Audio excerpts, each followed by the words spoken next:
네, 요새 우리 누가복음 하면서 어제는 이제 백부장의 종이고 오늘은 나이성 과부의 아들인데 참 종도 그렇고 과부의 아들도 그렇고 다음 세대가 너무 중요한 거 같다는 생각이 드는데 이제 그 내일부터 이제 큐티 청소년 큐티 페스티벌 우리 우리 권지훈 전도사님 찬양 잘 하시죠?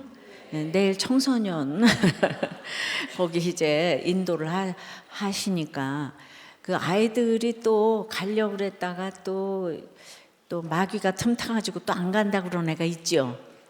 예. 어떻게 이제 들여밟고 가옵소서 하고 하여튼 이 다음 세대가 말씀을 들어야 되는 것 같아요. 예, 찬양도 기도도 이제 말씀도 이렇게 들어야 되니까 하여튼 교회가 하라는 거는 여러분들이 이제 그런 것 같아요. 예. 내가 이렇게 말씀을 아침마다 듣고, 그러니까 여러분들이 막 걱정이 이렇게 많은데 그래도 내가 아침에 말씀을 듣고 큐티를 하고 그러고 전화를 하자. 그러고 결정을 하자. 항상 이렇게 좀 이걸 습관을 하면 좋겠어요. 근데 너무 급해서 너무 속상해서 그게 잘 안 되죠. 당장 막 해놓고 그 다음에 이제 말씀도 안 봐, 그죠?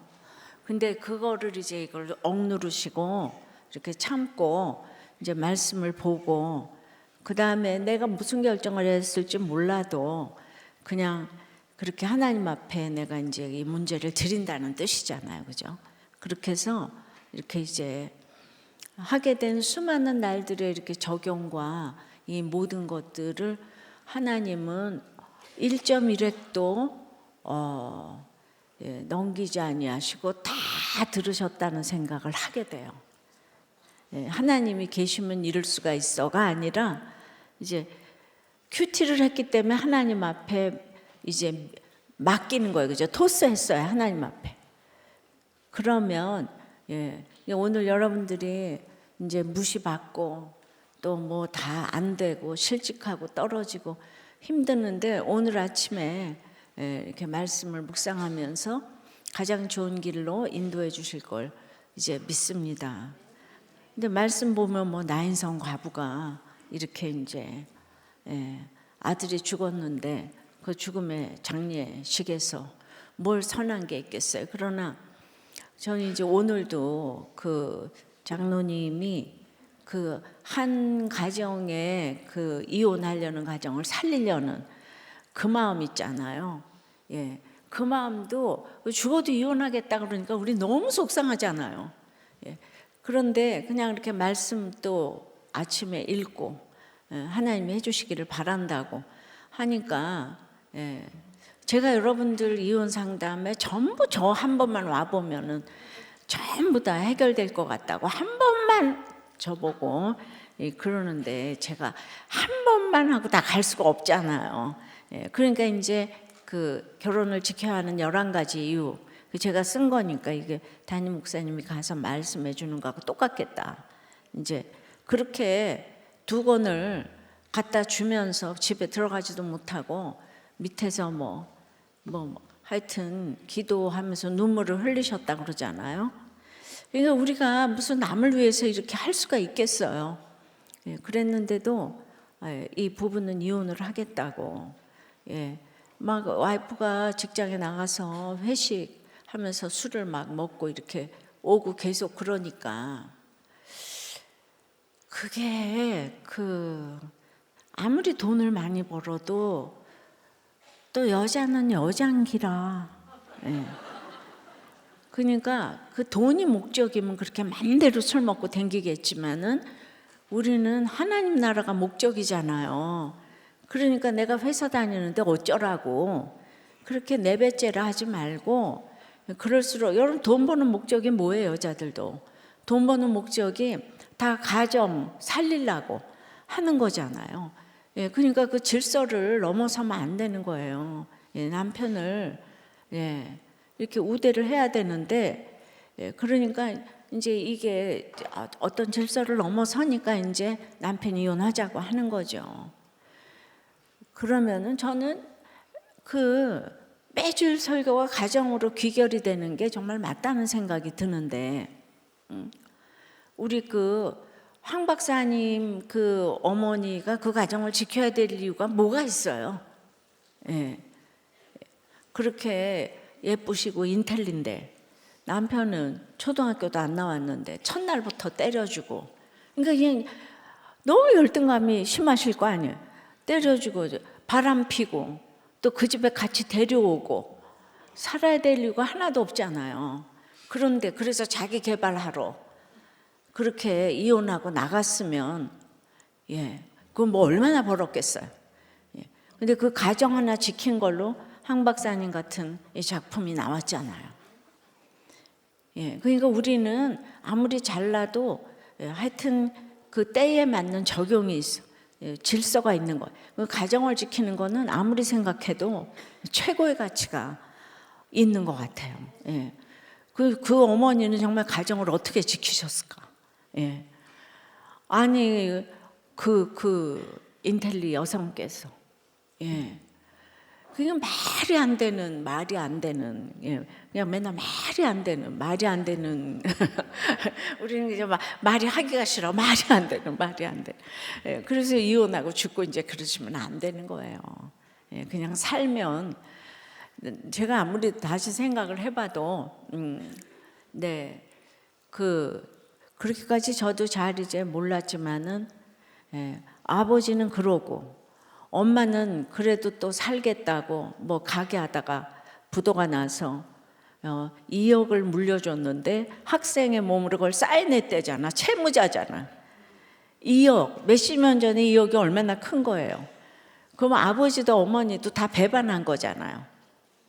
그래서 대학교 때 예수님 만나서 한 번도 지금 매너리즘에 빠진 적이 없다고 그러시잖아요. 워낙 큰 고난 가운데서 예수님을 만났기 때문에.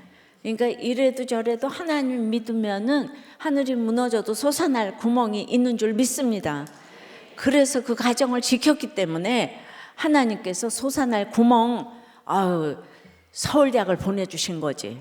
갈 수가 없는데, 거기서 갈 수가 없는데 그게 솟아날 구멍으로 하나님께서 붙여주셔가지고 결국은 이제 뭐 다 갚게 해주시고 이제 그랬을 거 아니겠어요? 여러분, 가정 지키는 게 나라 지키는 거예요. 한 사람이 너무 중요하잖아요. 그 황 박사님이 큐티인을 세계화 하는데 도움이 되고자 하신다고 하는 게 이렇게 연결이 되잖아요. 그 어머니가 가정 지켜주셔서 우리들 교회까지 돕게 되는 놀라운 역사가 일어나는 거잖아요. 그죠? 그러니까 솟아날 구멍에서 그러니까 여러분들은, 나는 지금 돈도 없고 내가 어떻게 2억 빚을 어떻게 갚아? 그냥 난 죽어야 돼. 이 말이 안 되는 거예요. 하여튼 결혼은 지켜야 되는 거예요. 이유가 있어서, 그러니까 수술대 위에서 내려오시면 안 되는 거예요. 죽을 때까지 수술대 위에 계세요. 아파요, 그냥 우린. 아파서 맨날 수술해야 돼요. 그 죽을 때까지 그냥 수술하다 가야 돼. 그냥 그 좀 아프다고 내려오는 순간 다 끝나는 거야. 가정을 지켜야 돼. 근데 우리들 교회가 확실하게도 말 잘 들어서 아이들이 결혼도 많이 하고 아이도 많이 낳고 모두가 아이 낳는데 전혀 힘쓰고 있어요, 지금. 그러니까 요새 아이를 안 낳는데 다른 데 가면은 이게 외계인 같아. 결혼은 왜 하고 애는 왜 낳냐? 힘든데 낙태해야지. 그리고 그것에 대한 아주 무슨 먹으면 딱 무슨 피임이 되는 이런 약도 막 나라에서 허가를 해주고. 그러니까 이제 믿어야지 그 삶의 방향이 정해지는데, 그렇지 않은 사람들이 하게 되다 보면은 너무나 오징어 게임처럼 잔인한 지금 시대를 살고 있잖아. 그리고 그렇게 다 하니까 그게 이제 평범한 거예요. 잔인한 게 평범한 거. 죽이고 일어서는 거. 그러니까 우리 예수 믿는 사람이 우리 DNA를 넓혀가는 수밖에 없어서 하나님이 그냥 이렇게 구속사로 그러니까 세속사는 불이고 구속사는 별이라고요. 예, 불 가운데서 별을 찾아야 된다는 거죠. 예. 그래서 오늘도 그야말로 근데 그 가정이 말이죠. 오늘 들으셨잖아요. 그 책을 갖다 줬는데도 그냥 전혀 눈도 깜짝 안 하더니 갑자기 나타나셨대잖아요. 그 살기로 했다고 그래서 보니까 둘째를 임신했다고 그러잖아요. 예. 그러니까 이상한 방식으로 응답하시는 거잖아요. 예. 그러니까 우리는 기도해놓고 기다리면은 그 기도를 하나님이 그냥 이렇게 숨소리조차도 다 듣고 계셔요. 나는 듣고 계시다는 거를 늘 이렇게 제가 느껴요. 그래서 여러분들이 말씀 듣고 기도하고 이제 오늘 여러분들이 결정 못해요, 그죠? 결정을 할 수가 없어요. 그러니까 그냥 말씀 읽고 듣고 기도하고 내가 정말 모르겠사오니 인도해달라고. 그렇게 하면 이제 편한 거야. 하나님께 토스했기 때문에. 그렇게 큐티를 꼭 하시고 그렇게 인도함을 받으시면은 여러분들의 기도를 정말 그냥 숨소리 하나 놓치지 않으시고 하나님께서 다 응답해 주시는 줄 믿습니다. 오늘 이제 또 처녀 출전이 아니고 처음 출전하시는 손보영 초원님과 우리 김세영 목사님, 우리 손보영 그 초원님께서는 예전에 운동권에 속했다고 그랬는데 그런 얘기는 오늘 없을 예정이에요. 네, 변화요. 네, 듣겠습니다. 그 앞에서 대기를 하면서 제가 이제 위에를 이제 쭉 봤는데 이제 저희가 가정을 지켜야 된다고 가정을 지키는 게 참 어렵다라고 이제 목사님 말씀해 주시는데 앉아 계신 표정들이 진짜 어려우신 표정으로 앉아 계시더라고요. 정말 힘든 일들을 하고 계십니다. 이따가 제가 말씀드리겠지만 정말 이 가정을 지키는 게 대단한 일인 거고 너무너무 장한 일이라는 생각을 하게 됩니다. 우리 옆에 있는 분들에게 이 전쟁터에서 같이 싸우는 우리 가정을 지키는 전쟁터에서 싸우는 전우들에게 수고했다고 인사 한번 하도록 하겠습니다. 수고하셨습니다. 네, 제가 이렇게 앞에다 이제 그 전우라고 말씀드린 거는 전우들에게 부탁드릴 말씀이 있어서 이렇게 전우라고 말씀을 드렸습니다. PPT 띄워주세요. 네. 네, 우리 전우님들에게 관리행정 광고를 좀 드리도록 하겠습니다. 네, 제가 지금 어제 이제 그 점심을 같이 이제 저희 직원분들하고 같이 밥을 먹는데 이렇게 어제 그 알탕을 먹었거든요. 알탕이 보통 알이 4개가 나오는데 2개를 제 그릇에다 이렇게 덜어주시더라고요. 그러면서 목사님 제발 이거 광고 좀 해달라고 이렇게 로비를 받았습니다. 네, 보시면은 이제 관리에 대한 부분이에요. 그래서 음식물 이제 저희가 그 판교에서 이제 행사들이 많다 보니까 먹고 나서 관리가 뒤처리가 잘 안 돼요. 그래서 꼭 지하 2층에 내려가셔서 음식물 버리는 데다가 꼭 처리를 꼭 해주셨으면 좋겠고요. 그 다음에 이제 저희 그 미화하시는 분들이 계시지만 가능하면 부서에서 쓰레기를 전부 다 옮겨주셔야 돼요. 저희가 주일날 한번 지나고 나면 쓰레기가 그 2만 원 봉투로 한 4, 50장 정도가 나와요. 차 한 대 분량이 나와요. 주일날만 지나면. 여러분들 예전에는 저희가 그 휘문에 있을 때는요 쓰레기 나온 거 다 집으로 갖고 가서 버리셨잖아요. 그렇죠? 저도 예전에 휘문에서 예배 드릴 때 다 먹고 이런 거 다 쓰레기통 갖고 집에 가서 다 버리고 그랬었는데 저희 그래도 쓰레기장이 있으니까 쓰레기장이라도 좀 옮겨주셨으면 좋겠습니다. 그리고 마지막으로 제발 정수기에 물 아니고 다른 거 버리지 말아주세요. 막혀요. 굳어져가지고. 그래서 꼭 우리들 교회를 아껴주시기를 부탁드리도록 하겠습니다. 하실 수 있겠죠? 네, 감사합니다. 자, 지금 해주시면 됩니다.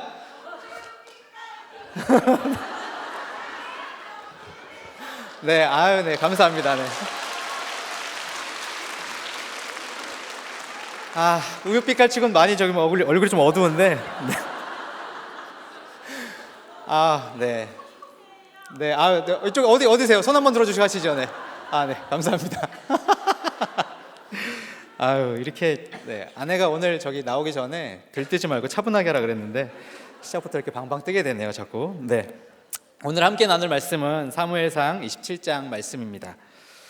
오늘 본문의 이야기는 이렇습니다. 다윗이 사울을 피해 블레셋 땅으로 가서 가드 왕 아기스와 함께 살았습니다. 다윗은 아기스에게 지방 성읍 한 곳을 달라고 요청하여 시글락을 받았습니다. 다윗은 1년 4개월 동안 살면서 그술, 기르스, 아말렉 사람을 침노하고 아기스에게는 유다 땅을 침노하였다고 합니다. 아기스는 다윗의 말을 믿고 자신의 부하가 되라고 생각합니다. 여러분들 그 양육을 예전에 이제 받으시다가 양육을 받으실 때 주제 큐티를 이제 하시잖아요. 이제 주제 큐티를 하시면 제일 처음에 뭘 해야 될까요? 본문 요약을 해야 됩니다. 그 본문 요약을 할 때 이제 제가 이제 예전에 양육을 받을 때 강사님께서 이렇게 말씀해 주시더라고요. 요약을 할 때는 본문을 여러 번 읽은 후에 그 단어들, 본문에 나온 단어들을 가지고 이제 은는 이가 조사만 바꿔서 이제 하면 된다고 강사님께서 이제 말씀을 해주셨어요. 이제 그러고 나서 중요한 이야기를 하나 딱 넣어주셨는데 뭐라 그러셨냐면 아마 양육 받으신 분들은 한 번씩 다 들어보셨을 거예요. 요약에는 절대로 들어가면 안 되는 게 내 생각이나 내 감정이 들어가면 안 된다라고 이야기를 하십니다.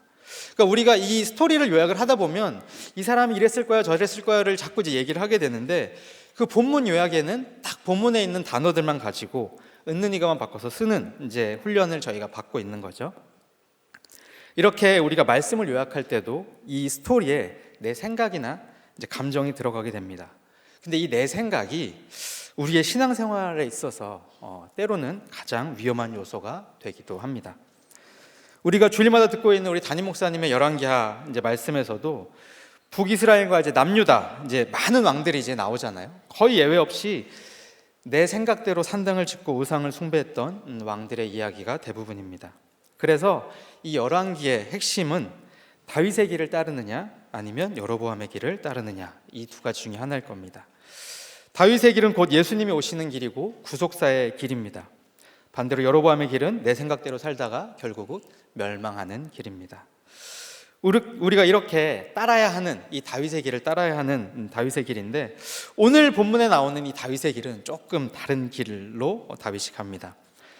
그래서 저는 오늘 묵상을 하다가 한편으로는 참 많이 위로가 됐어요. 다윗도 그랬구나 하면서 위로가 됐습니다. 그렇게 오늘 본문을 읽어나가다 보니 하나의 특징이 있었습니다. 그 특징은 이 본문 안에 하나님을 지칭하는 직접적으로나 간접적으로나 지칭하는 단어가 한 번도 나오지 않는다는 것입니다. 바로 앞에 26장에 사울의 생명을 다윗이 중히 여긴 것 같이 다윗 자신의 생명을 여호와께서 중히 여기셔서 모든 환난에서 자신을 구하여 내시기를 바란다는 정말 기가 막힌 고백을 다윗이 했는데 바로 이어지는 이 27장에 하나님이 한 번도 등장하지 않는 것입니다. 그리고 오늘 본문이 시작되는 1절에 다윗이 그 마음에 생각하기를로 시작되어서 11절을 보면 그의 생각에 두려워함이었더라라고 다윗의 생각에 대해서 기록하고 있습니다. 결국 오늘 본문은 다윗의 내 생각으로 시작되어서 결국은 내 생각으로 끝나는 본문입니다. 오늘 이 본문을 같이 살펴보면서 다윗의 내 생각에 대해서 함께 묵상해 보도록 하겠습니다. 내 생각은 첫 번째로 인간적인 생각입니다. 내 생각은 인간적인 생각입니다. 다윗은 왜 이렇게 사울과 헤어지고 사울에게 이런 고백을 한 후에 블레셋 땅으로 들어갔을까요? 1절에 나온 것처럼 첫 번째 목적은 아마 사울을 피하기 위함이었을 것입니다. 다윗은 사울을 죽일 기회가 2번이나 있었지만 하나님의 힘을 빌어서 사울을 용서했습니다. 그러니까 이렇게 잘 적용하고 가면 뭔가 이제 짠 하고 보여줘야 되는데 그래서 이제 정말 다윗이 자신의 왕국이 생기고 왕이 되었습니다가 돼야 되는데 여전히 뒤에서는 사울이 쫓아오고 있는 거예요. 우리가 이제 신앙생활을 오랫동안 하신 분들도 그러실 것입니다. 참 10년, 20년을 우리들 교회에 와서 여러 가지로 참 적용을 하고 왔으면 이제는 뭔가 짠하고 보여줬으면 좋겠는데 여전히 나는 제자리인 것 같은 마음일 때가 있습니다. 저 할 만큼 했는데 하나님 지금 변한 게 뭐가 있어요? 이런 말들 우리가 가끔 마음속으로 때로는 입 밖으로도 하실 때가 있으실 것입니다. 아마 다윗의 마음이 그러지 않았을까 생각이 듭니다. 사울만 쫓아오지 않는다면 내가 어디라도 가고 싶은 마음이 바로 다윗의 마음이 아니었을까 생각이 들었습니다. 그래서 다윗 자신의 적이자 사울의 적이기도 한 블레셋 땅으로 다윗이 들어간 것입니다. 이런 상황에서 2절에 나온 것처럼 다윗에게는 600명이나 되는 군대가 있었습니다. 블레셋 땅에 들어가서 우리가 이 군대로 군사력에 도움을 준다고 하니 누가 거절하겠어요? 무려 이 사람들은 골리앗을 물리쳤던 이 군사들이었습니다. 그래서 다윗은 자기가 가진 것을 가지고 자기 생각대로, 내 생각으로 방법을 찾았던 것입니다. 다윗에겐 또 어떤 것이 있었나요? 3절에 보면 가족과 식솔들이 걸려 있었습니다. 3절과 같이 600명의 군사들에게도 가족이 있었고 다윗에게도 아히노암과 아비가일이라는 두 명의 아내와 자식들이 있었을 것입니다. 자신을 믿고 함께 도망다니는 2,000명의 식솔들과 아히노암과 아비가일이라는 두 명의 아내까지 생각하면 어떻게든 이 도망자 생활을 빨리 마치고 정착하여서 안정적인 삶을 살고 싶었을 것입니다. 이 참 가족이 어려운 것 같아요. 우리에게도 이 구원해야 될 가족이 있는데 그래서 손이 가고 발이 가는 적용들을 해오시고 계실 것입니다. 하지만 다윗처럼 쫓아오는 사울은 없지만 블레셋이 너무 부러워서 저도 정말로 이제 발이 가는 적용을 해야 되지만 때로는 구원을 위해서 이 가족을 넘어가야 될 때도 있는데 우리 가운데 참 이 구원 때문에 이 가족을 분별하는 것이 어려운 것인 것 같습니다. 그래서 다윗은 가족을 구원이 아니라 인간적인 생각으로 내가 하나님께서 허락하신 가족이었음에도 불구하고 내가 내 힘으로 먹여 살려야 된다고, 식솔들을 먹여 살려야 된다고 생각을 하면서 블레셋으로 가는 결정을 하게 된 것입니다. 네, 저도 이 다윗과 같이 내 생각으로 이제 세상의 블레셋으로 들어갔던 사람입니다. 다윗처럼 이제 사울이 쫓아오진 않았지만 블레셋이 저는 이제 너무너무 부러웠습니다. 그래서 그들처럼 세상에서 좀 잘 살아보고자 사역의 자리를 내려놓고 세상으로 뛰쳐나갔습니다. 기름 부음을 받았음에도 불구하고 하나님의 종이 아니라 세상의 종으로 살고자 나간 것입니다. 그러나 하나님은 이렇게 세상의 블레셋 땅으로 간 저를 그대로 두지 않으시고 사건과 사고를 통해서 광야의 시간을 허락하셨고 그렇게 살고 있는 저를 불쌍히 여겨주신 우리 담임 목사님께서 저를 다시 사역의 자리로 불러주셨습니다. 그 이후로 이제 말씀을 보고 내 죄를 보고 계속해서 공동체에 이런 고백들을 하고 지내고 있으니 조금씩 시간이 지나니까 이제는 조금 괜찮은 배반자가 되지 않았나라는 생각으로 살고 있었습니다. 제가 지난번 그 수요 설교를 하면서 저희 이제 장모님 소천하시고 설교를 하면서 그때 이제 저희 목사님과 인터뷰를 하면서 제가 그런 말씀을 드렸어요. 저희 아내가 장모님이 돌아가시니까 계획을 세우려고 합니다라고 이제 목사님께 말씀을 드렸는데 그렇게 계획을 조금씩 세우고 있던 어느 날 수요일 아침 교회에 있는데 아내로부터 전화 한 통이 왔습니다. 아들이 아내를 경찰에 신고했다는 전화였습니다. 제 이제 전화를 받고 첫 반응이 뭐였냐면요, 이렇게 말씀입니다. 너 때렸냐? 아내가 이제 그렇다고 이야기를 하더라고요. 제가 화가 나서 더 이상 말을 못 하겠어요.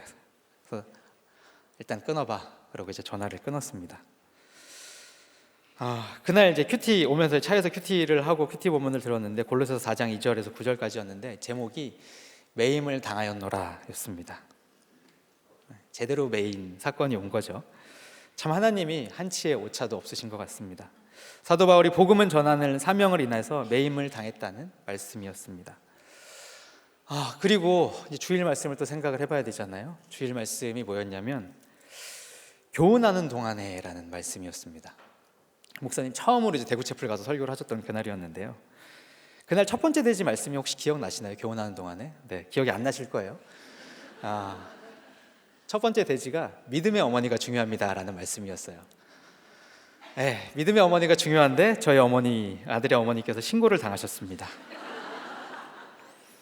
아들과 싸워서 신고를 당한 이제 아내를 보면서 집에 경찰이 오고 그런 생각들에 아내가 너무너무 정죄가 되는 거예요. 판단이 됐습니다. 그래서 사건 당일에 이제 경찰 2명이 저희 집에 왔습니다. 저희 아들도 놀랬던 것 같아요. 그리고 이제 조사를 하고 가고 이틀 뒤에는 상담기관에서 제가 지금 파주 사는데 파주시에서 지정한 상담기관에서 저희 집에 남녀 2분이 와서 아이 따로 엄마 따로 이렇게 상담을 합니다. 제가 이제 그날 집에 있었어요.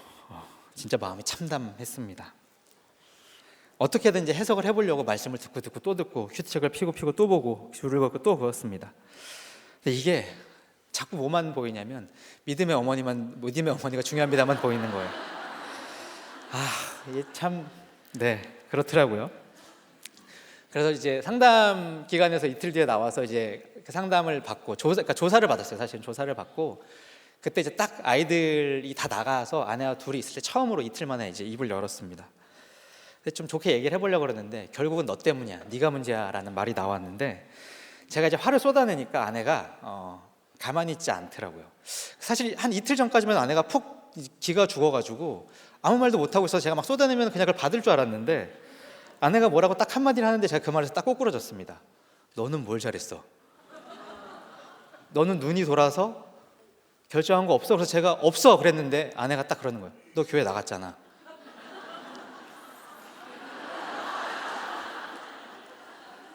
제가 이 얘기를 듣는데 그 대꾸를 할 수가 없더라고요.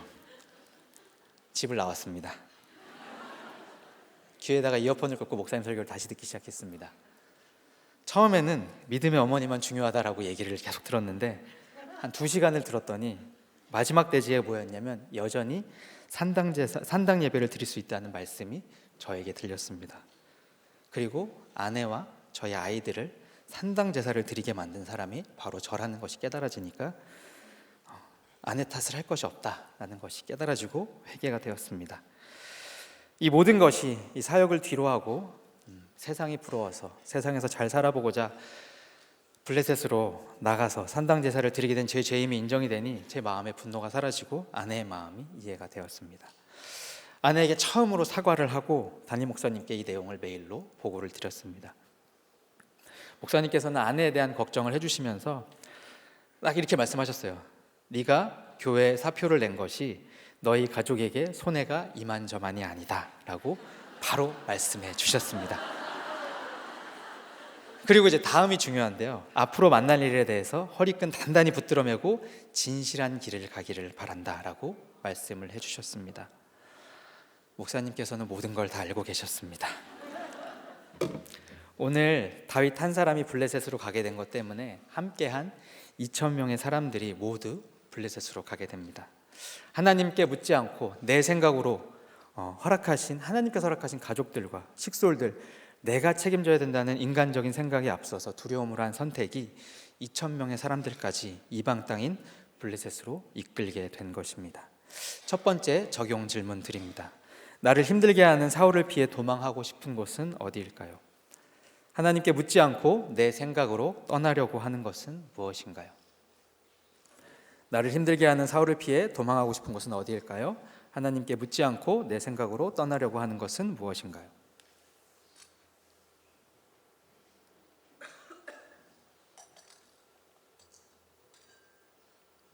초님 제가 안 쫓고 멋있습니다. 네. 이렇게 내 생각은 구원의 생각이 아닌 인간적인 생각이 바로 내 생각입니다. 두 번째로 잠시 내 생각은 잠시는 평안하나 두려워할 일이 생깁니다.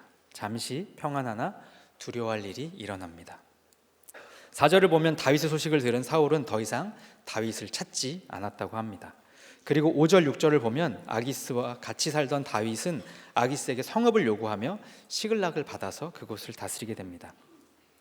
쫓아오던 사울도 없어지고 다스릴 아기스도 생겼으니 모든 것이 이제 해결된 것, 시글락을 받았으니 모든 것이 해결된 것 같았습니다. 나를 힘들게 하던 관계에서 떠나니 모든 것이 해결된 것 같고, 나를 힘들게 하던 남편, 아내, 부모, 자녀가 내 눈에 보이지 않고 내가 지키는 게 힘든 그 자리를 떠나니 한편으로는 만사가 편한 것처럼 느껴집니다. 그래서 다윗은 7절과 같이 1년 4개월 동안 그곳에서 살았다고 합니다. 시글락에서 살았던 1년 4개월 동안 다윗은 과연 행복했을까요? 그런데 다윗의 이야기는 이렇게 시글락에서 편안하게 살다가 죽었다라로 끝나지 않습니다. 하나님의 주권이 아니라 블레셋 주권 아래로 들어간 다윗은 먹고 살기 위해서 남을 침략하고 살인까지 하는 죄를 저지르게 됩니다. 애굽 땅으로 지나가는 거민인 구술, 기르스, 마라렉 사람을 쳤다고 합니다. 정작 내가 있어야 될 자리에 있지 않으면서 나는 애굽 이방 사람을 쳤다라고, 그리고 먹고 살기 위해 어쩔 수 없이 침략했다라고 거짓말까지 하는 것입니다. 그리고 아기스에게는 유다의 땅에 있는 사람들을 쳤다고 거짓말을 합니다. 그리고 자신의 거짓말이 들통나지 않기 위해 남녀노소를 물어타고 다 죽였다라고 말을 합니다. 다윗이 살인을 하고 그 살인을 덮기 위해서 거짓말까지 하게 되는 것입니다. 사울에게 쫓기는 두려움을 벗어나려고 내 생각으로 블레셋으로 갔는데 이제 그곳에서 또 다른 두려움을 만나게 된 것입니다. 그 7월의 사건, 저희 집에 왔었던 그 사건 이후로 아내와 아들은 경찰서에 같이 가서 조사를 받았습니다. 그리고 사건은 경찰서에서 검찰로 넘어가게 되었습니다. 여러분 아셔야 될 게요. 가정폭력, 성폭력, 아동폭력 사건은 경찰에서 종결할 수가 없습니다. 무조건 검찰로 넘어갑니다. 사건의 경중과 상관없이 무조건 검찰로 송치되는 게 원칙이라고 합니다. 그리고 아내는 법원에서 위탁한 상담센터에서 8회 상담을 명령을 받았습니다. 아들은 어떻게 되었을까요? 아들은 자신이 신고를 하고 난 이후의 일은 전혀 들은 바가 없기 때문에 집에 경찰이 찾아오고 또 엄마와 함께 경찰서에 가서 조사를 받고 그러는 과정을 겪으면서 다시는 신고를 안 하겠다고 이야기를 합니다. 네, 본인도 힘든 거예요. 그리고 그 일 이후에 저희 가정은 토요일 아침마다 가정 예배를 드리기 시작했습니다. 할렐루야. 가정 예배는 또 다른 전쟁이었습니다. 가정 예배만 얘기를 해도 좀 긴데요. 그래도 하루 종일 하루 동안 적용해야 될 것을 매주 토요일 아침마다 나누고 예배가 마무리됩니다. 아내 이제 8번의 상담 중에서 부모 양육 태도 검사라는 게 있었어요. 그래서 아내가 먼저 검사를 받고 결과를 받았습니다. 첫 번째 표 좀 띄워주실래요? 네, 이게 아내가 잘 안 보이시는데 아내가 이제 받은 이제 검사 결과예요. 이렇게 쭉 보시면 제가 평소에 이제 아내에 대해서 잘 안 되는 것들이 쭉 보였었어요. 그래서 전혀 일관적이지 못한 태도와 설명을 아이에게 잘하지 못하는 부분들, 또 감정에 따라서 왔다 갔다 하는 부분들, 또 처벌도 기준보다 수위가 높은 부분들 딱 보니까 해석이 되더라고요. 역시 내가 생각한 게 틀리지 않았어 라고 생각을 했습니다. 그리고 나서 이제 속으로 무슨 생각을 했을까요? 역시 나는 괜찮아 라고 생각을 하고 저도 검사를 받았습니다. 결과입니다. 두 번째 표를 띄워주세요. 네, 이 표에 보시면 성취압력, 간섭, 과잉기대, 그 과잉기대에 대한 부분이 거의 바닥에 깔려 있죠. 아이에 대해서 성공에 대한 요구도 없고 아이의 사생활에 대해서 터치하지도 않고 기대 정도도 없었습니다. 이걸 줄여서 얘기하면 어떻게 되냐면 네, 건강하게만 자라다오, 이런 이제 프로필이에요. 근데 이 프로필을 본 전문가의 반응이 이런 얘기를 합니다. 이거는 양육이 아니라 방임에 가까운 프로필입니다. 아이가 성장하는 데 있어서 부모가 마땅히 해야 될 학업의 정도나 과제에 대한 요구도 없고 아직 미성숙한 아이의 사생활을 너무 과하게 인정을 해주고 기대도 없다는 것이 적당한 아이의 발달에 악영향을 미칠 수도 있다는 이야기를 하는 것입니다. 그래서 그 결과 저희 아들은 자기 마음대로 안 되면 이 감정을 필요 이상으로 표현을 하고 작은 일에도 욕설과 폭력으로 그 감정이 표현된다는 것입니다. 아내만 문제가 있다고 생각을 했는데 이 검사 결과를 받아보니 저 또한 정상이 아니라는 생각을 드디어 하게 되었습니다. 제가 왜 이런 양육 태도를 갖게 되었을까? 제가 나름대로 공부를 또 했어요. 공부를 안 한 것도 아니고 공부도 하고 부모학교도 하고 제가 나름대로 교육학 석사까지 공부를 했던 사람이거든요. 양육에 대한 공부를 나름대로 많이 했어요.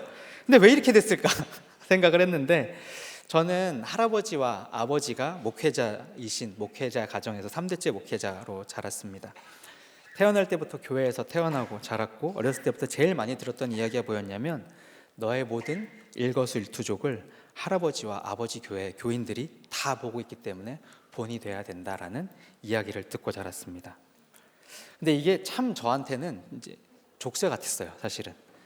그래서 사람들이 보는 곳에서는 바르게 행동을 하는 척하고 안 보이는 곳에서는 제 마음대로 행동을 하는 이중적인 삶을 살았습니다. 근데 제가 자라면서 그 이중적인 모습이 너무너무 싫은 거예요. 그래서 제가 앞으로 내가 부모가 된다면 내 자녀에게는 이런 이중적인 삶을 살게 해주고 싶지 않다는 생각이 저한테 있었어요. 이 모두가 다 내 생각이었습니다. 사람들 눈에는 지지 표현, 합리적인 설명, 일관적인 모습과 보여지는 모습과 달리 이 성취 압력과 간섭, 감독은 가까이서 보지 않으면 잘 티가 나지 않는 모습인데 그 모습 그대로가 이 프로필에 다 드러났습니다. 지난 12월 10일 저와 아내와 아들은 법원에 출석을 했습니다. 그 법원에 가면 저희 가정만 있는 게 아니라 한 타임에 한 5, 6팀이 들어오더라고요. 다 가정폭력에 관련된 사람들이었습니다. 저희가 한 네 번째 정도 이제 순서였는데 앞에 그 오신 판결을 받으러 오신 분들이 다 무슨 교육 40시간 뭐 이런 판결을 받고 가셨어요. 이제 저희가 이제 네 번째에서 기다리고 있었습니다. 근데 저희 바로 앞에 있던 그 팀이 부부가 같이 나왔는데 판사님이 이제 판결을 하셨는데 부부가 판사님하고 싸우기 시작하는 거예요.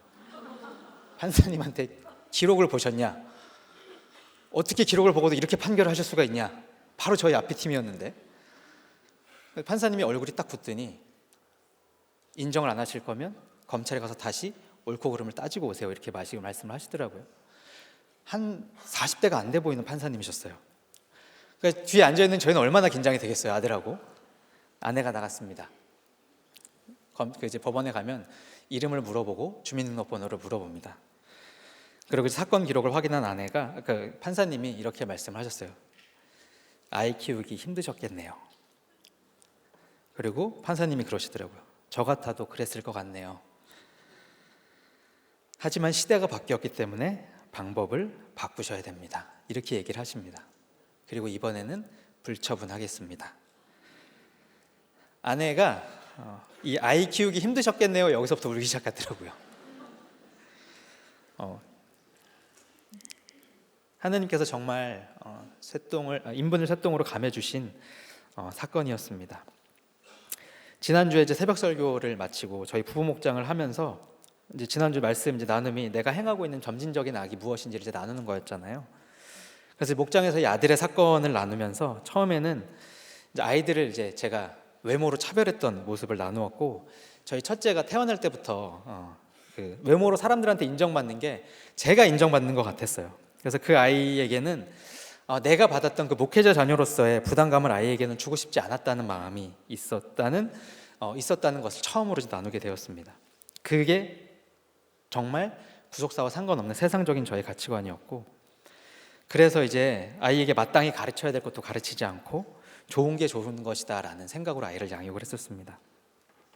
그러다 보니까 무슨 일이 반복이 됐냐면 아이와 아내가 문제가 생기면 제가 아이의 변호사가 되는 거예요. 왜 이 아이의 마음을 이해를 못하냐? 왜 이걸 생각을 못하냐? 왜 이걸 이해를 못해주냐? 근데 그걸 아이가 어릴 때부터 쭉 보고 자란 거예요. 제가 어렸을 때부터 그 저희 어머니에게 그 아버지가 많이 하셨던 얘기가 엄마가 네 친구니? 이 얘기 진짜 많이 들었거든요. 근데 제가 아들한테 그 얘기를 하고 있더라고요. 근데 왜 이렇게 됐는지를 생각을 하다 보니까 결국은 그 모습을 아들이 그대로 다 봐왔던 거예요. 제가 아내를 존중하지 못하고 엄마로서의 자리를 제대로 인정해주지 못하고 아들 앞에서 엄마를 무시하고 깎아내리는 그 모습들 때문에 그 점진적인 악이 쌓여서 오늘의 사건이 벌어졌다는 것들이 깨달아졌습니다. 그 얘기를 이제 나눔을 제가 12년 만에 처음으로 목장에서 나눴어요.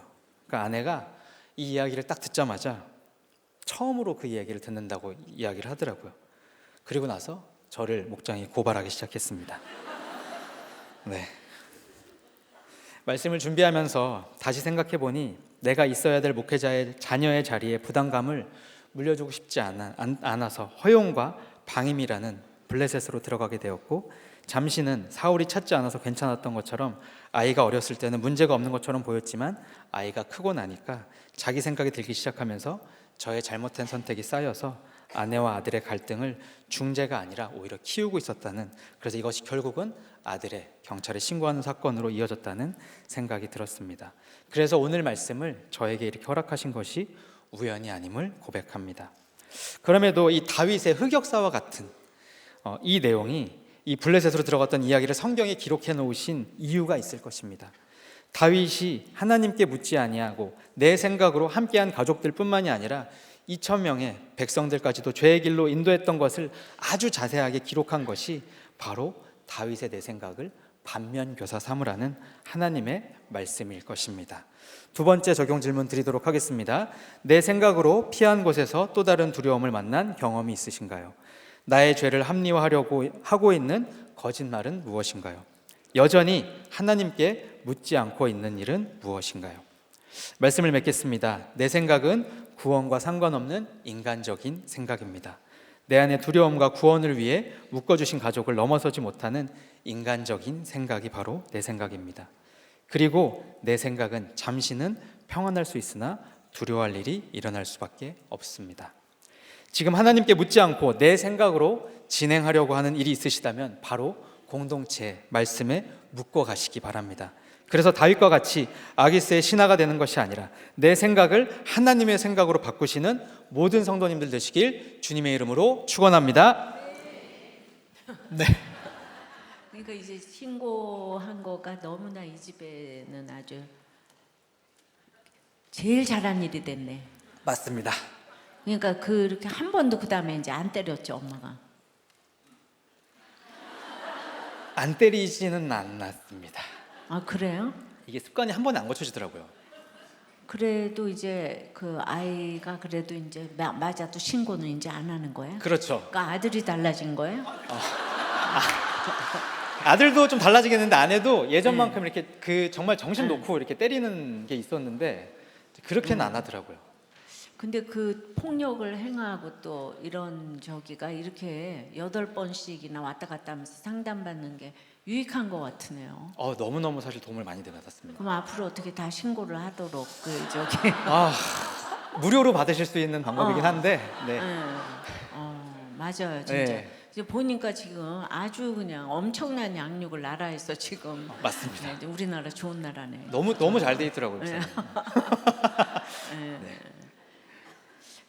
그런데 그 뭐 저기 그 우리 목사님 부부니까 그렇게 이제 집에서 일어났던 일을 얘기할 때 너는 잘한 거 있냐 이런 호칭을 쓰시면 좀 안 될 것 같아요. 그래도 집에서 그랬다고 할지라도 여기 나와서는 당신은 뭐 이렇게 좀 바꿔서 한다든가 이런 것들을 뭐 선의의 거짓말이라고 하나 그러면서 이제 호칭도 바꿔지겠지. 그렇죠. 들을 때 그죠 이제 우리 전부 다 이제 우리 성도들이 다 보고 있는데 네. 모든 목사님들한테 같이 드리는 말씀이에요. 네. 그렇게 같이 들으니까 갑자기 지금 청소년 지금 나눔을 듣나, 그냥 청년부 나눔을 듣나. 목사님한테 이렇게 너라 그러시면 안 돼요, 사모님들. 너라 그러시면 안 돼. 근데 우리 또 목사님도 사모님한테 또 너는 잘한 거 있냐 뭐 이러는데 집에서 또 그럴 수도 있겠지만은 이제 그러니까 이제 이렇게 저기 그 호칭이 굉장히 중요하다. 맞습니다. 호칭 또 뭐 그래서 감정과 애정과 또 물질과 이런 언어와 이런 모든 것을 11조를 하나님께 드리자고 했는데 네. 그러고 보니까 진짜 교육학 석사도 우리들 교회 와서 했네. 그러니까요. 네, 정말 석사는 뭐하냐. 그러니까요. 제가 월요일날 이성원 목사님이 박사인데 주제 파악이 안 된다 그래가지고 너무 위로가 됐어요. 아니 그런데 그거 쓰려고 석사한 게 아니고. 그러니까요. 그러니까 우리가 이렇게 뭘 당해보지 않으면은요, 그 석사 박사가 진짜 소용이 주님을 만나야지 그게 이제 저기 좀 도움이 되는 거지. 그렇지 않으면 진짜 바리새인으로 가는 지름길인 것 같아요. 맞습니다. 그래도 이제 우리들 교회에서 이런 얘기를 다 나누고 가니까 여러분들한테 다 반면 교사가 되게 이게 나눠주니까 너무 감사한 것 같아요. 네. 그러니까 오늘의 주제는 이게 폭력이 행할 때 빨리 경찰에 신고해야 되나 안 해야 되나 이게 굉장히 그 화두가 던져졌어요. 예. 그런데 확실히 조심하게 되잖아요. 맞습니다. 예. 너무 맞습니다, 목사님. 근데 우리 황 박사님 그때 아버지는 그렇게 때려줬다 그러는데 그걸 그냥 한번 그렇게 되면 그게 익숙해져 가지고 이렇게 자꾸 이제 옛날에는 그 다 그래서 그렇죠. 감히 무슨 뭐 이랬는데 요새가 이게 좋은 건지 나쁜 건지 진짜 모르겠어요. 예. 그래서 또 이렇게 신고하라는 얘기는 아니에요. 목사님이 신고하라 그랬잖아요. 이러면서 저한테 탓을 할까봐 저는 빠지겠어요. 제 탓입니다, 목사님. 네. 근데 그 판사도 또 이렇게 사람이라서 그러니까요. 네. 그 오늘 아이 키우기 힘드셨겠네요 하니까 이 사모가 진짜 눈물이 났을 것 같으네. 저희가 그 예. 조사를 몇 번 가서 받았잖아요. 예. 근데 이제 법원이 이제 판사가 다 볼 수가 없으니까 판사를 대리해서 이제 조사하는 사람들이 있더라고요. 근데 그 조사관이 여자분이셨는데 상담을 하더니 죄송합니다. 아니 뭐 이런 새끼가 있어요라고 자기도 이렇게 여러 조사를 했는데 이런 애는 처음 본다고 그럴 정도로 이제 그런 기록을 다 보셨던 것 같더라고요. 네. 그러니까 그 뭐 애를 뭐라고 말하는 거는 말이 안 되는 것이에요. 아이는 부모의 또 거울이니까. 맞습니다. 그게 제 모습입니다. 그런 새끼가 네. 네. 그러니까 아유 죄송합니다. 그런 XX하고 네. 우리는 좋아할 수가 없어요 도저히. 그게 전부 다 진짜 이게 뭐 육적으로 영적으로 하여튼간에 이렇게 이제 그거 그러니까 마음이 아픈 거지. 맞습니다. 그러니까 정말 길이 없으니까 목장에서 이렇게 나누고 가는 게 너무 힘이 되고 그래서 목장에서도요. 그게 아무것도 아닌 것 같은데 너무 그 힘드셨겠어요. 그 한마디를 해주시면 그냥 모든 목원들이 와서 마음이 녹아질 거예요. 그러니까 나도 참 힘들었겠다 지금. 그 얘기에 나도 눈물이 나는 거 있죠. 지금 판사가 그렇게 얘기를 해줬다고 하는데, 그러니까 우리가 이렇게 공감하는 게 그 내 힘으로 이렇게 마음대로 되는 게 아닌데, 저렇게 이제 또 주애를 하겠다고 하는데 끝없이 이렇게, 그러니까 내가 끝없이 문제가 앞으로 생길 거다라고 그때 내가 또 이렇게 얘기를 해서. 알고 있는지 예언을 하는 건지 모르겠는데 그죠? 힘들었겠다 하면은 목사도 저렇게 울어요. 그러니까 여러분들 그냥 그 목장에서 그 얘기가 너무 어렵고 하면은 그러니까 내가 다 당해온 이런 생각들을 하면서 참 너무 힘들었겠다 힘드셨겠네요. 우리 그게 답인 것 같아요. 아셨죠? 이번 주 목장에서도 이렇게 많이 뭐 쓸데없이 위로를 하라는 건 아니지만은 정확할 때 이런 얘기 하는 거는 만마디 말보다 여러분들이 뭐 어떻게 해결책을 드리겠어요, 그죠? 근데 그 판사가 그렇게 얘기해줘서 너무 고맙네요. 네, 은혜 받았어요. 네. 네, 기도하겠습니다. 하나님 아버지 감사합니다. 다윗처럼 내 생각으로 블레셋으로 사울이 두려워 블레셋으로 들어가는 우리를 주님 불쌍히 여겨 주시옵소서. 묶어주신 가족과 지체들의 구원을 관점으로 보게 하시고 내 생각으로 피한 블레셋에서 또 다른 두려움을 만나는 것이 아니라 하나님의 택한 백성을 돌보시는 방법임을 깨닫게 하여 주시옵소서. 사단조차 관심이 없어 건드리지 않는 우리가 되는 것이 아니라 이제는 내 생각을 내려놓고 말씀과 공동체 가운데 묻자와 가로대의 인생이 되어 내 생각에서 하나님의 생각으로 세속사의 가치관에서 구속사의 가치관으로 변하는 저와 우리 모든 성도님이 될 수 있도록 주님 붙들어 주시옵소서. 이 모든 말씀 예수님의 이름으로 기도드립니다. 아멘. 네, 안녕하세요. 저는 남양주 지역을 맡고 있는 신임 초원지기 손보영 집사입니다. 제가 오늘 수술대에 올라왔네요. 저는 참 듣기를 좋아하는 사람인데 그래도 그 중에서 가장 못 듣겠는 게 두 가지예요. 그 하나는 막말하는 거랑 두 번째는 리바이벌. 그러니까 막말은 아무 생각 없이 막 이렇게 말하는 거 그거 듣기 힘들고요. 그리고 리바이벌은 한 얘기 또 하는 거. 여러분들도 힘드시죠? 한 얘기 또 듣는 거. 저도 이제 이 두 개가 너무 힘든데 제가 오늘 이 두 가지를 한꺼번에 이렇게 저지르게 되었습니다. 몇 년 전 제가 안용환 장로님께 휘문고등부 부장님이시거든요. 안용환 장로님께 막말을 한 적이 있어요. 장로님, 새벽 설교 본문으로 또 수요 설교를 인도해 하시니 리바이벌 같아서 별로예요. 당일 큐티 본문으로 말씀 전해주시면 안 돼요? 제가 이제 그랬었어요. 그런데 저의 간곡한 부탁에도 불구하고 새벽 설교 본문으로 그냥 말씀을 전하시더라고요. 그때 제가 왜 그런 말을 했는지 그런 막말을 제가 했는지 이제 와서야 장로님께 너무너무 죄송하고 송구스럽다는 말을 전해드립니다. 네. 작년 연말에 새벽 큐티로 전했던 사무엘상 말씀을 토대로 제 간증을 전하려고 하는데, 정말 이 새 말씀이 세부대에 담겨진 역사가 이 시간에 일어나기를 간절히 기도합니다. 네, 오늘 말씀은 사무엘상 27장 1절에서 12절 말씀으로, 제목은 블레셋 땅으로 들어간 다윗입니다. 담임 목사님의 2013년 사무엘상 설교 내 생각이라는 제목의 주제 설교를 토대로 평생 내 생각대로 살아오며 두려움에 사로잡혔던 저의 인생이 하나님의 생각을 묻는 인생이 되기까지 나의 생애를 흐르는 구속사의 이야기들을 함께 나누고자 합니다. 오늘은 다윗은 사울이 기필코 자기를 죽일 것이라는 자기 생각에 블레셋으로 망명을 합니다. 하나님을 신실하게 의지하던 다윗이었는데 인간적인 자기 생각에 사로잡히면 어떤 인생을 살게 되는지 함께 살펴보겠습니다. 인간적인 자기 생각에 사로잡히면 첫째, 두려움으로 사람에게 피하게 됩니다. 1절에서 2절입니다.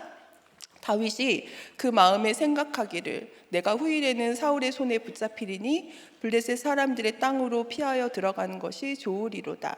사울이 이스라엘 온 영토 내에서 다시 나를 찾다가 단념하리니 내가 그의 손에서 벗어나리라 하고, 다윗이 일어나 함께 있는 사람 600명과 더불어 가드왕 마옥의 아들 아기스에게로 건너가니라. 다윗은 지금 600명 군사들과 함께 있는데 그들의 가족까지 합하면 약 2,000여 명을 이끌고 있었습니다. 그 많은 사람들을 데리고 도피 생활을 계속 하다가는 결국 사울에게 붙잡히게 될 것이라 생각했기에 차라리 블레셋 땅으로 피하는 것이 낫다고 생각하고, 그 미치광이처럼 막 이렇게 긁적거리면서 그 위기를 모면했던 그 수치와 모욕을 무릅쓰고 다시 가드왕 아기스에게로 갑니다. 저 또한 부모님의 불화로 내 안에 두려움이 더 크게 자라면서 이렇게 불안하게 살 바에는 결혼으로 망명해서 이 괴로움에서 벗어나리라 하고 블레셋 땅, 불신의 땅으로 피하게 되었습니다. 저는 3대째 모태신앙으로 자랐고 부모님은 두 분 모두 5남매의 막내셨는데 양쪽 집안의 영적, 육적 장자의 역할을 감당해 오셨습니다. 딸 셋의 맏딸로 자란 저는 아들이 없음에도 불구하고 장자의 축복을 받으며 양가에서 존귀하게 여겨주셨는데, 어릴 적에도 제가 생각하기를 우리 집이 이렇게 예수를 믿으니까 재물의 축복도 주시고 또 이렇게 친척들의 형편도 이렇게 보살피고 하니까 어린 나도 이렇게 대접을 받는구나, 이런 생각을 하면서 자랐습니다. 신혼 때부터 할머니를 모셨던 엄마는, 그 막내 며느리가 할머니를 모셨던 거죠. 그런 엄마는 깐깐하신 할머니의 시집살이에 늘 아빠와 전쟁을 벌이셨고, 그럴 때마다 엄마는 분홍색 보따리를 챙겨서 저희 딸 셋을 데리고 집을 나오셨습니다. 엄마에게는 할머니가 깐깐한 시어머니였지만 저는 할머니와 함께 방을 썼거든요. 그래서 할머니와의 추억이 가득합니다. 제가 밤새 이를 갈았는데 수건을 막 입에 이렇게 물려주시고 또 제가 떨어뜨리면 다시 물려주시고 하시면서 이 가는 것을 고쳐주셨어요. 그리고 아빠가 이제 외국에서 사온 가전제품들, 그때 이제 코끼리 밥솥, 이런 워크맨, 이제 그런 가전제품을 그리고 보영이 시집 갈 때 이제 혼수품으로 주겠다고 수건, 양말, 새 거란 새 거는 다 이제 장롱 깊숙이 이렇게 묻어 주셨어요. 그러니까 그 가전제품 제가 시집 갈 때 못 썼겠죠? 네, 못 썼어요. 그리고 늘 새벽마다 옥탑방에서 저희들을 위해 몇 시간씩 기도해 주시던 모습이 아련합니다. 제가 20살이 되었을 때 할머니가 이제 돌아가셨는데, 할머니와의 이별이 많이 슬펐지만 천국에 가셨다는 기쁨이 더 컸기에 집에서 그 장례를 치르는 그 3일 내내 할머니의 시신을 이렇게 봤는데도 무섭지 않았던 기억이 납니다. 그리고 이제는 더 이상 고부 갈등이 없을 테니 우리 집도 불행 끝 행복 시작이라고 여겼습니다. 하지만 엄마는 제가 이제 20살이 되었다고 그동안 아빠의 만행을 고발하면서 본격적인 전쟁을 벌이셨습니다. 어릴 적부터 고부 갈등과 부모님의 불화로 저는 늘 불안하고 두려움이 많았기에 결혼으로 도피하기 위해서 대학교 4학년 때부터 맞선을 보고 또 사람을 만나기 위해서 교내 활동을 열심히 하고 외부 서클 동호회를 나갔습니다. 가방끈이 긴 남자를 만나기 위해서 테니스 동호회에 가입을 했는데요. 천리안 테니스 동호회예요. 네. 그곳에서 동갑내기 여자친구를 만났고 나와는 다르게 정말 스스로 인생을 개척하며 독립적으로 살아온 친구가 너무 매력적으로 보여서 이 친구하고는 오래오래 친구 사이로 지내면 좋겠다라는 생각을 했는데 그 친구가 이제 자신의 오빠를 소개를 시켜준 거예요. 그래서 그 친구와 저는 지금 신우와 올케 사이가 왼수 사이가 됐습니다. 신우도 그 테니스 동호회에서 만나 결혼을 했는데 함께 테니스를 쳤던 그 동호회 오빠가 저의 시매부가 되었습니다. 남편은 두 번째 만나는 날 저희 부모님께 교제 승낙을 받으려고 했어요. 둘이 사귀다가 부모님이 반대해서 헤어지면 너무 힘드니까 사귀어도 되냐고 교제 승낙을 받고 싶다고 하더라고요. 근데 이제 부모님이 바로 결혼 승낙을 해주셨어요. 그래가지고 두 번째 만나고 나서 결혼 날짜를 잡았어요. 저는 이제 남편의 그런 안정적인 직장이 좋았고 첫 만남에 그 실리콘밸리에서 억대 연봉을 받는 것이 자기의 목표라고 말하는 남편의 야망에 이끌려 결혼으로 망명했습니다. 남편은 평소 시어머니가 몸이 약하셨기에 건강한 여자를 만나야 한다는 말을 줄곧 들으며 자라왔는데 가스라이팅을 당한 거죠. 그래서 첫 만남에서 저희 팔뚝을 보고 그 얼굴이 아니라 진짜 팔뚝을 보고 마음에 들었다고 합니다. 황성주 박사님도 주일에 배우자를 볼 때 영성, 비전, 성품, 외모 이 순으로 보려고 했는데 외모를 먼저 취하셨다고 하셨잖아요. 제 남편은 개인의 이익을 추구하는 그 실용주의자로 정말 외모를 이렇게 뛰어넘는 통뼈를 선택한 것 같습니다. 제가 새벽 설교 이후 제 팔뚝을 붙잡는 성도들이 너무나 많아서 이성훈 목사님도 제 팔뚝을 붙잡고 보는 사람마다 제 팔뚝을 붙잡으면서 제 팔뚝이 더 굵어지고 있다는 기쁜 소식을 전해드립니다. 네. 이렇듯 저와 남편은 서로의 결핍과 부족을 채우기 위해 한 가정을 이렇게 꾸렸습니다. 4절 다윗이 가드에 도망한 것을 어떤 사람이 사울에게 전하매 사울이 다시는 그를 수색하지 아니하니라. 블레셋 가드로 도망한 다윗을 사울이 다시는 수색하지 아니한 것처럼 저도 결혼으로 도망쳤으니 부모님을 근심 걱정하는 불안에서 놓여지리라 여겼습니다. 하지만 이렇게 물리적으로만 떨어져 있을 뿐 부모님의 이혼이기에 저는 이제 매일 밤마다 이불을 뒤집어 쓰고 울었어요. 남편한테는 부모님이 불화하다는 것을 말하지 못했어요. 그런데 이제 첫 아이를 임신하고 직장 생활을 하고 있는데 점심시간에 엄마가 찾아오셨습니다. 아빠와 도저히 함께 살 수 없을 것 같다며 이혼을 하고 싶다고 하셨습니다. 저는 왜 당장 이혼하지 않냐며 내가 이혼 서류에 이혼 서류 접수해 드릴 테니까 도장을 빨리 내놓으라고 소리를 질렀습니다. 엄마는 순간 표정이 쎄하게 변하면서 저를 이제 야속하다는 듯이 이렇게 쳐다보고 일어나셨는데 저는 이제 그때부터 엄마에 대한 그 미움이 너무너무 커져 버렸습니다.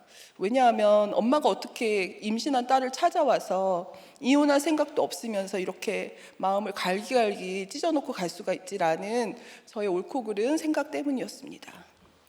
인간적으로 자기 생각에 사로잡히면 둘째 비굴함으로 사람의 은혜를 구하게 됩니다.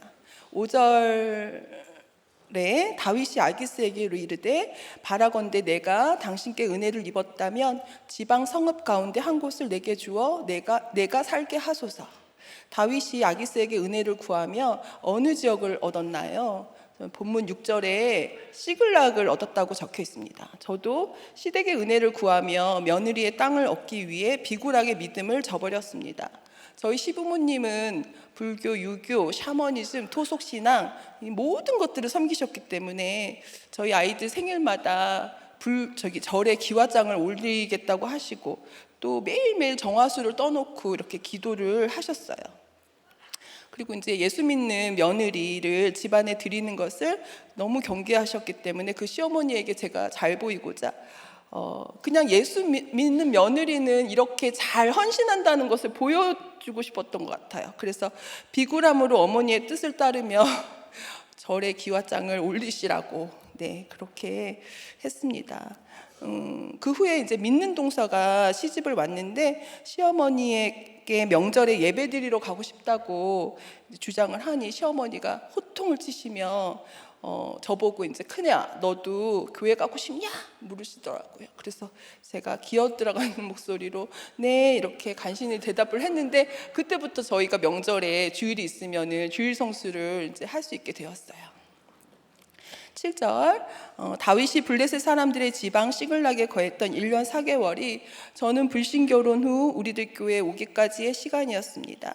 2000년에 결혼해서 2008년에 우리들 교회에 오게 되었는데 결혼 전까지 저는 대학부 청년부를 거치며 해왔던 신앙생활은 불신 결혼을 하며 모든 예배가 무너졌고 또 아이를 셋이나 낳게 되니 더더욱 주일 성수를 지키는 것도 힘이 들었습니다. 8절 다윗과 그의 사람들이 올라가서 그술 사람과 기르스 사람과 아말렉 사람을 침노하였으니 그술, 기르스, 아말렉은 대대로 이스라엘의 대적으로 여겼던 지역인데 다윗은 이들을 노략했습니다. 저는 가정을 꾸리고 자녀를 셋이나 낳고 또 일중독으로 부재 중인 남편과 함께 살며 자녀들을 나의 대적으로 여기며 노략했습니다. 우울과 불안의 모든 쓴뿌리가 분노와 혈기로 이어지며 어린 자녀들을 죽였습니다. 볼을 잡아 뜯으며 얼굴에 피를 내고 또 설거지를 하다가 분노가 일면 차가운 물을 그대로 아이 머리에 부었습니다. 제가 큰아이를 혼내고 있으니 새돌이 지난 막내가 그 자리에서 오줌을 싸고 자기 청바지를 화장실로 가져가서 비누로 빨고 있던 모습이 아직도 선합니다. 그리고 이제 제가 화만 나면 막내가 엄마 또 형한테 물 부을 거야? 이제 이렇게 항상 아기 때 물어봤던 것 같아요. 저는 너무 공포스러운 엄마였고 두 눈에 살기가 가득한 엄마였습니다. 저도 경찰에 신고 당할 뻔했는데 아이들이 너무 어려가지고 못했네요, 그죠? 네. 저는 이제 이게 다 부모님 때문이라고 생각했고. 저도 이제 우리 자녀들도 병들어 가고 있다고 여겼습니다. 그렇게 사륙을 일삼다가 남편을 소개시켜줬던 친구 그 신우이의 소개로 2008년에 우리들 교회에 왔습니다. 말씀도 공동체도 없었던 저는 죽기 살기로 예배를 드리며 나를 위해 예비하신 올림픽공원 컨벤션홀 수요 낮예배에서 인격적으로 하나님을 만났습니다. 당시 예레미야 6장 2절 말씀 아름답고 묘한 딸 시온을 내가 멸절하리니 그 말씀이 나에게 하시는 말씀으로 들렸습니다. 임박한 재난과 징벌 그리고 심판으로 딸 바보 하나님이 그 딸을 징벌하고 심판하시며 아파하는 마음이 온몸으로 느껴졌습니다. 겉으로는 아름다워 보였지만 마음속으로 품었던 모든 묘한 죄악들이 영화 필름처럼 스쳐 지나가며 나 같은 죄인이 평생 의인인 줄 알며 살아온 것을 회개하고 부르짖었습니다. 그 후 원망과 미움의 대상이었던 엄마와의 관계도 해석이 되며 자녀는 이기적인 존재라고 늘 목사님이 말씀하셨는데 엄마가 어떻게 그래? 라는 생각 이전에 한 인간으로서 엄마로서 여자로서 엄마의 아픔을 위로하지 못하고 나만 살겠다고 블레셋으로 도망친 저의 이기심을 악을 보았고 무엇보다 내가 하나님의 자리에 앉아 성낙과 옳고 그름을 판단하며 부모님을 이혼시키려 했던 것이 가장 큰 죄악이라는 것을 깨닫게 되었습니다. 벌써 재작년이 되었네요. 재작년이 저희 부모님의 결혼하신 지 50주년이 되는 금혼식이었습니다. 믿음의 유산을 물려주시고 또 깨끗한 호적으로 가정을 지켜주셔서 너무 감사하다고 저희 세자매가 명패를 전해드렸습니다. 그때 제가 이혼 서류를 제출해서 두 분을 이혼시켰더라면 어쩔 뻔했습니까? 하지만 여전히 저희 부모님은 사소한 일들로 남북 전쟁 같은 싸움을 벌이고 계십니다. 작년 117년 만에 가장 많은 적설량을 기록했던 첫눈이 펑펑 오던 날이었어요. 그 전날 아빠와 심하게 다투시고 보따리를 싸들고 집을 나오신 엄마와 함께 이곳 수요 예배를 드렸어요. 수요 예배에서 은혜를 많이 받은 엄마는 앞으로 이렇게 종종 수요 예배에 따라와야겠다고 하셨어요. 집에서는 돌이키고 살찌니라의 추수감사절 전도축제의 말씀을 듣고 엄마와 함께 나눔을 했어요. 여전히 남 탓으로 지옥을 살고 있는 엄마에게 공평치 못하다고 여기는 것과 공평하다고 여기는 것들을 서로 나누고 이제는 마음과 영을 새롭게 하셔서 돌이키고 살아났으면 좋겠다는 말을 전하는데, 예전에 저의 아팠던 상처들이 더 이상 올라오지 않아서 감사했고 또 여전히 나의 악한 모습을 돌이키게 하기 위해 두 분이 수고하고 계신다는 생각이 들었습니다. 우리들 교회 올해 표어도 돌이키고 살찌니라이니 저희 부모님 두 분이 고통의 웅덩이에 말씀의 은혜가 내려서 보따리 싸는 엄마가 아니라 은혜의 보따리를 푸는 엄마가 되어주시길 기도합니다. 네, 인간적으로 자기 생각에 사로잡히면 셋째, 잠시 편안하나 평안이 없게 됩니다. 9절에서 12절입니다. 다윗은 그술 기르스 아말렉 사람을 침노하였음에도 아기스에게 노량물을 바치러 갈 때는 유다 여라무엘 겐 사람의 네겝을 침노했다고 거짓말을 합니다. 유다 지역의 땅을 약탈했다고 거짓말을 하면 아기스가 자신을 신임하겠지라는 자기 생각이었습니다. 훗날 거짓말이 들통날까봐 그 지역의 사람들을 모두 죽이기까지 합니다. 아기스는 이런 다윗을 믿고 영원히 내 편일 것이라며 절대 신임을 합니다. 저는 내 가정을 꾸리고 내 마음대로 하고 살면 편안할 줄 알았습니다.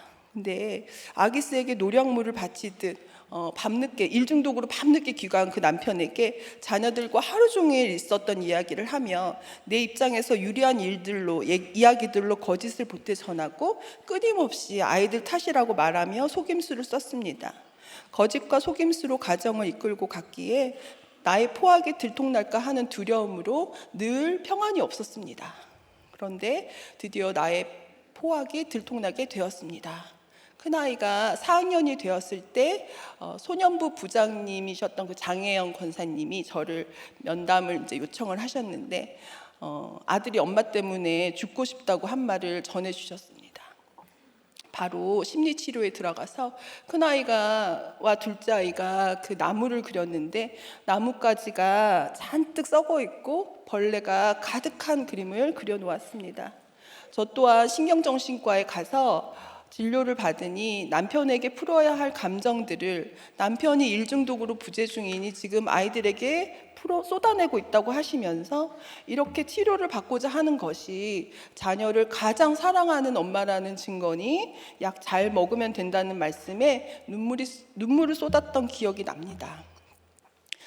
광야를 걷다가 길을 잃고 헤매고 있던 제가 어디서도 오픈하지 못했던 원가정의 불화, 자녀들에게 해온 학대 등을 가감없이 말할 수 있는 공동체를 만나게 해주셔서 제가 이렇게 살아날 수 있었습니다.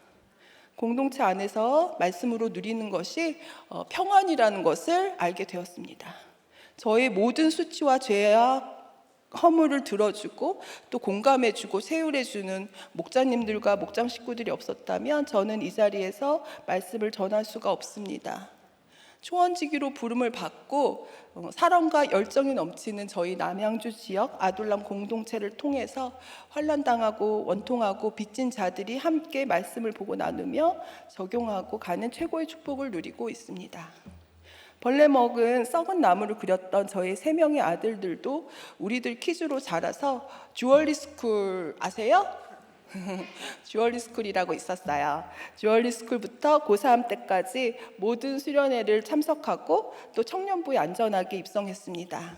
큰아이는 제대를 해서 청소년부 스텝으로 섬기고 올해 목자가 되었고, 둘째는 군복무 중에도 청소년부 스텝으로 섬겼는데 바로 내일 목요일에 제대를 합니다.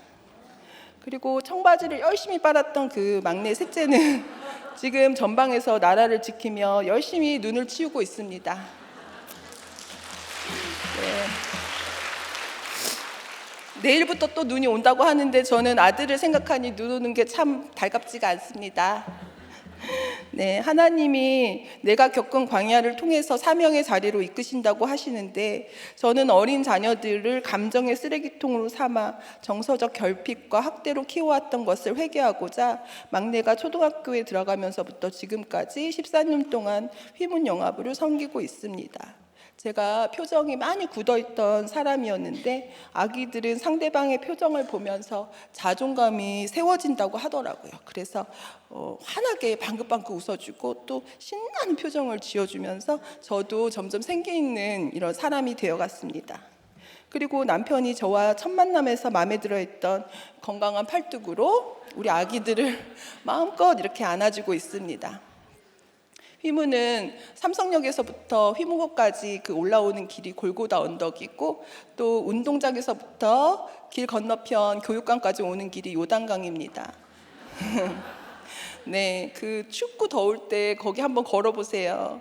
근데 이제 요단강은 믿음으로 발을 내밀어야만 그 물이 말라서 건너올 수 있다고 하는데 모두 믿음으로 순종하여 요단강의 기적을 맛보시길 원합니다.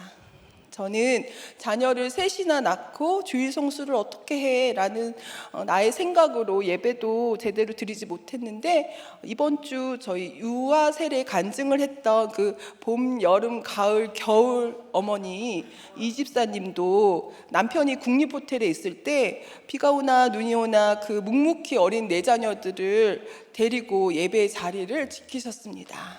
네, 정말 고개가 숙여집니다. 네.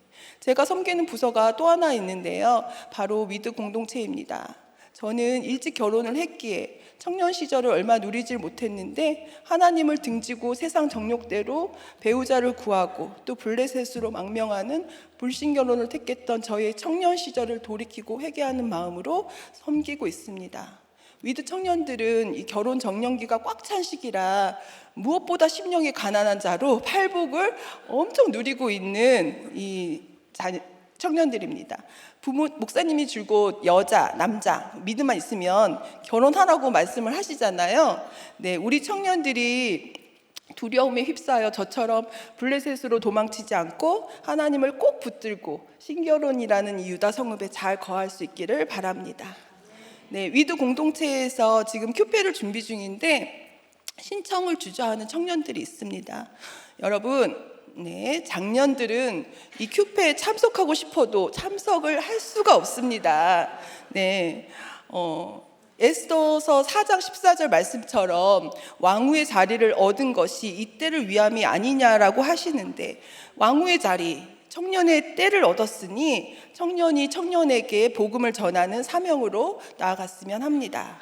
네, 그러기 위해서 큐페를 통해 주님의 깊은 사랑을 만나는 시간이 되기를 바랍니다. 네, 하나님은 찌질한 다윗의 망명길에서도 저의 불신결혼의 망명길에서도 모든 불순종과 연약함에도 불구하고 당신의 뜻을 펼쳐가고 계십니다. 잃어버렸던 유다의 영토인 시글락을 아기스로부터 되돌려 받으며 이스라엘이 이뤄야 할 본업인 영토 회복을 이룬 것처럼 저도 시댁과 저희 가족의 영토 회복을 이루게 하셨습니다. 나의 어떠함에도 불구하고 신실하심으로 언약을 이뤄가시는 주님께 감사를 드립니다. 네, 말씀을 맺겠습니다.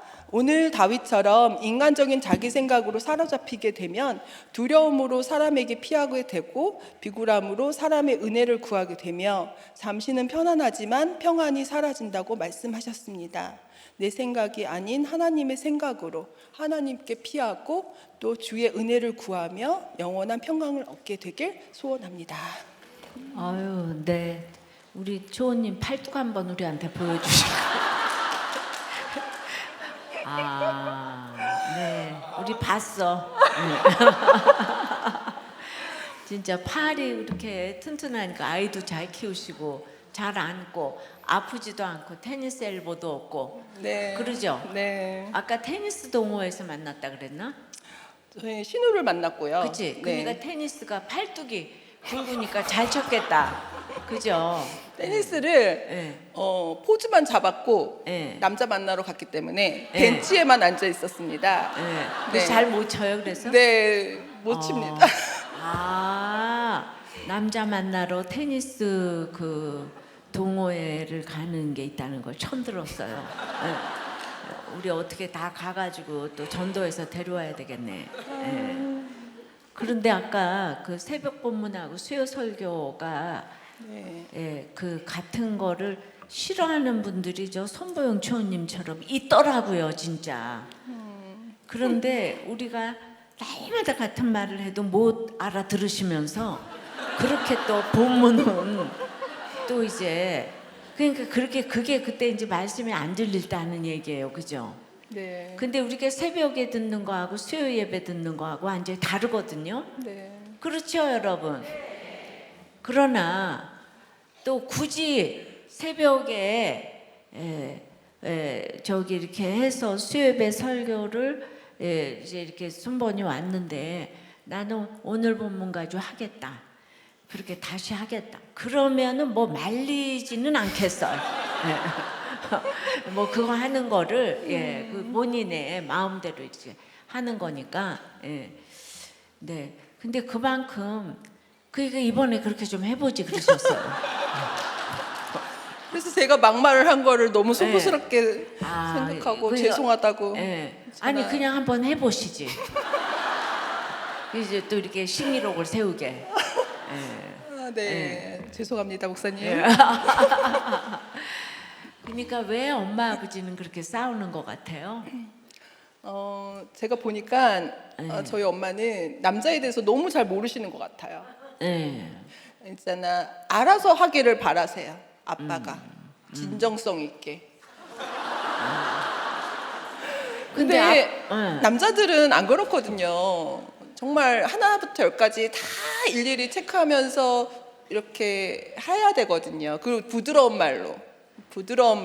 근데 우리 손초원님께서는 네. 아이들을 그렇게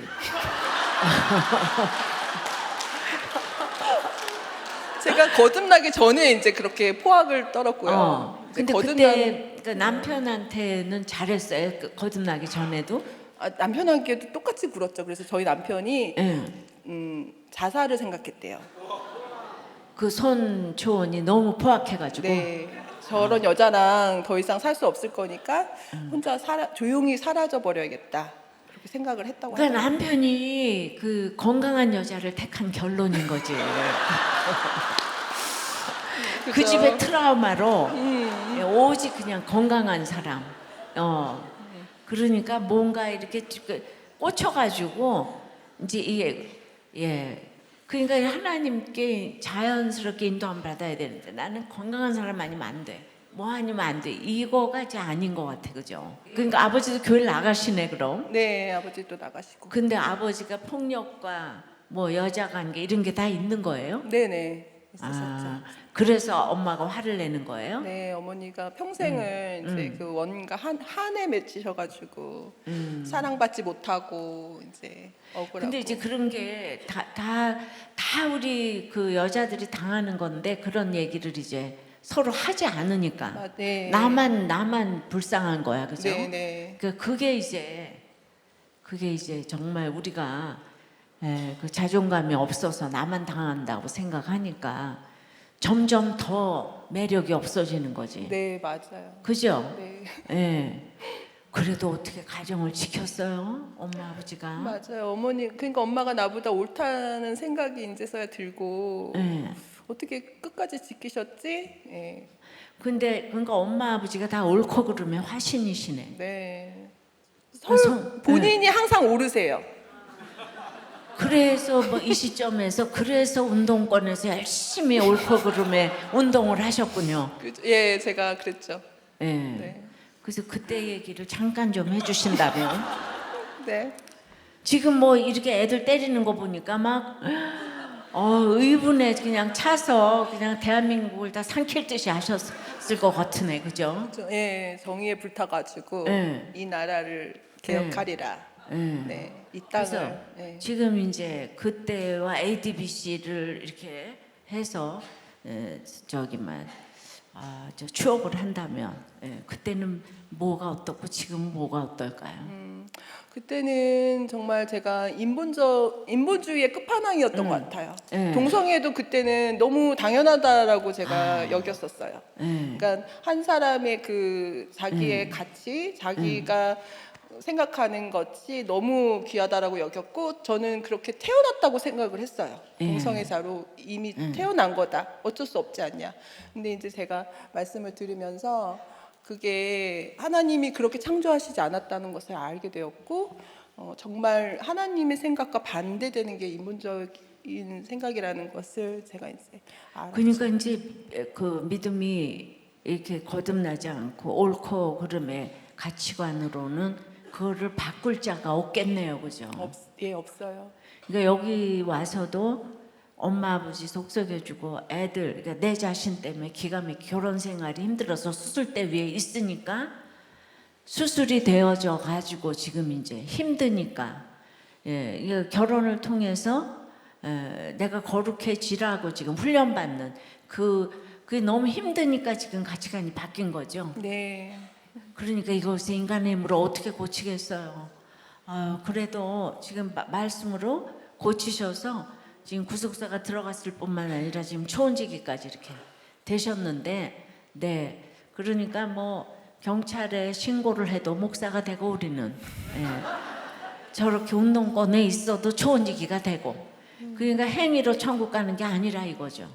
예수 믿으면 누구도 다 이렇게 변화될 수 있다. 예, 그 모델을 이렇게 보여주시지만은 너무 머리끝부터 발끝까지 너무 멋있고 건강하시고, 예, 그 패션 모델 같고요. 네. 예, 너무 좋네요. 여러분, 우리는 건강해야 돼요. 알았어요? 정말 건강하세요. 건강해야 돼요. 네.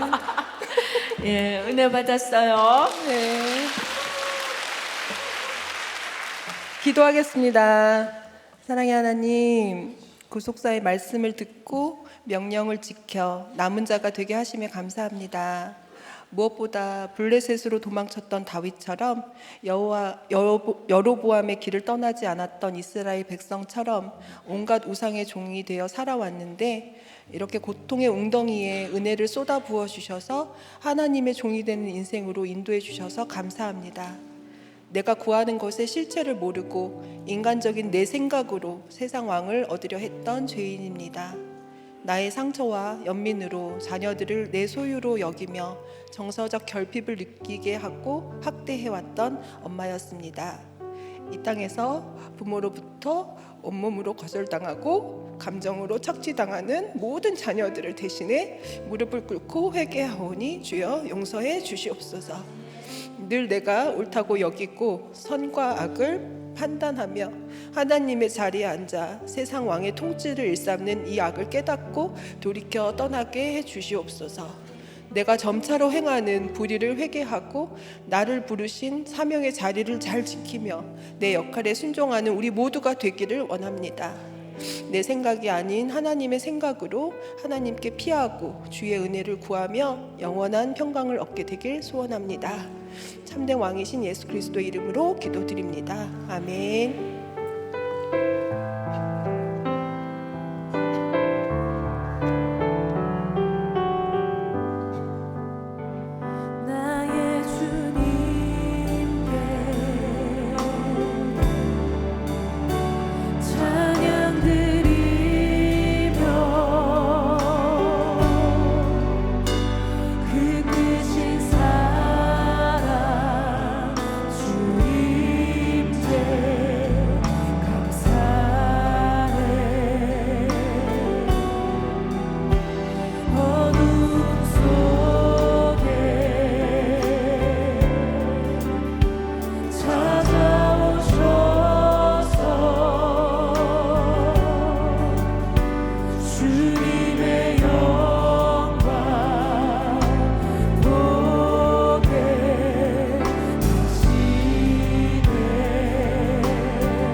함께 들은 말씀을 가지고 기도하도록 하겠습니다.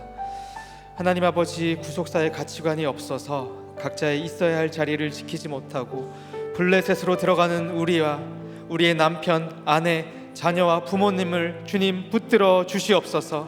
나를 힘들게 하는 가족들과 지체들을 피하여 블레셋으로 도망가는 인생이 아니라 내 힘으로 할 수 없다는 고백을 통해 허락하신 사명의 자리를 잘 지키는 나와 우리 가정이 되게 해달라고 함께 기도하겠습니다. 저희 가정과 같이 자녀의 문제 가운데 힘든 우리 각 가정을 주님 찾아가 주시고, 문제아는 없고 문제 부모만 있다는 우리 담임 목사님의 말씀과 같이 내가 먼저 문제 부모임을 인정하고 말씀으로 내 죄가 보이게 해달라고, 그래서 정말 우리 자녀들에게 구속사의 가치관을 삶으로 보여주는 부모가 되게 해달라고 주여 한번 외치고 같이 기도하도록 하겠습니다. 주여!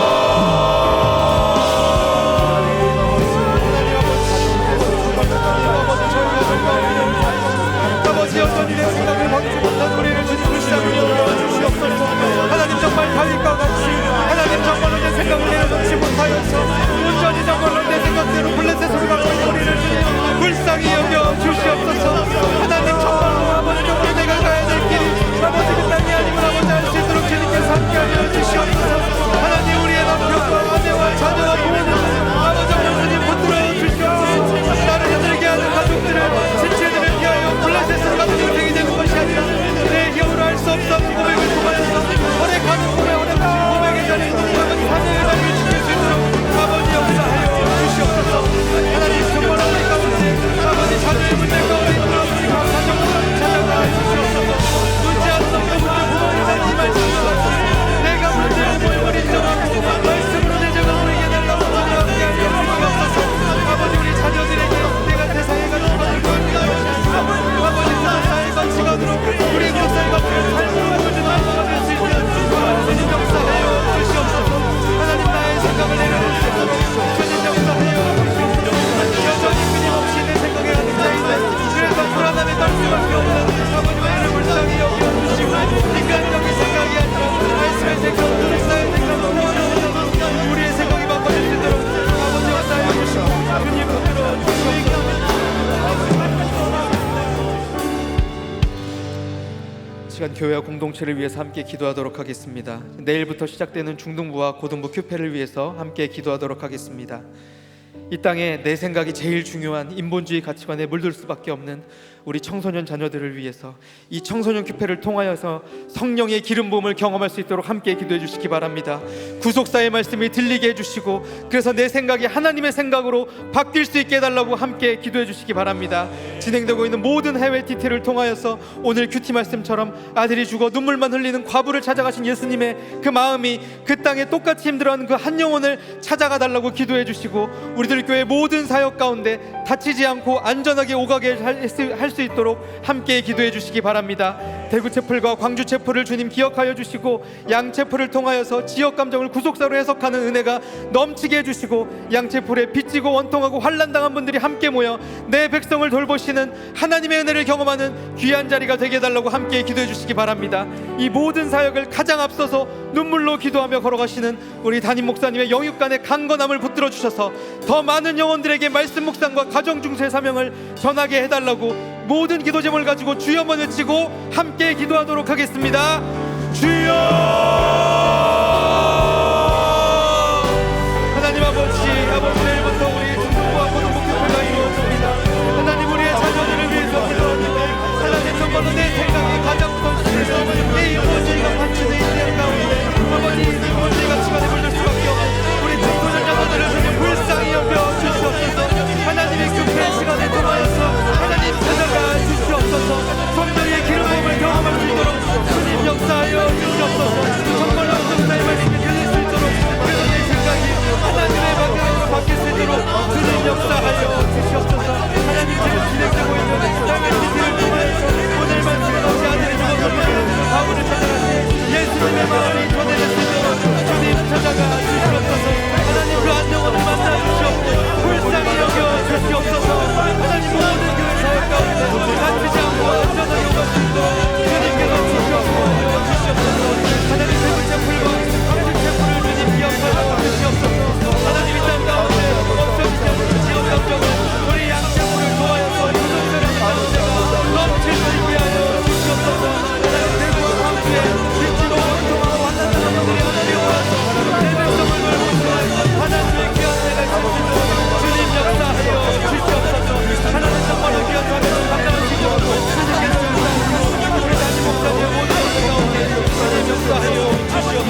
마지막으로 이 나라와 민족을 위해서 함께 기도하도록 하겠습니다.